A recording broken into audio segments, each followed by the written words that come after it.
Hello friend, Anuradha রান্নাঘরে আবারও তোমাদের ওয়েলকাম। আজ আবার নিয়ে চলে আসলাম একটা সহজ রান্নার রেসিপি নিয়ে।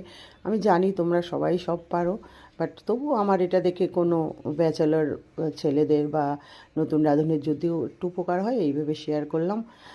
তো আমি এখানে একটা হাঁড়ি নিয়ে নিয়েছি। আমি আজকে বৃষ্টি হচ্ছিল, খিচুড়ি বানাবো।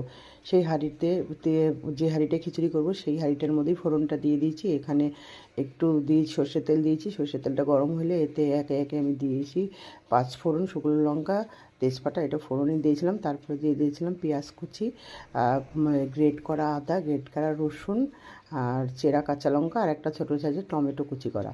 তারপরে এতে দিয়ে দিয়েছিলাম তো গুঁড়ো মশলা, জিরের গুঁড়ো, হলুদ গুঁড়ো, স্বাদ মতো নুন। এইগুলো দিয়ে আবার একটু নেড়ে চেড়ে নিয়ে আগের থেকে 10 মিনিট আগে চাল আর ডালটা ভিজিয়ে ধুয়ে রেখেছিলাম। তা সেইগুলো দিয়ে দিলাম, দিয়ে আবার একটু নেড়ে চেড়ে ওই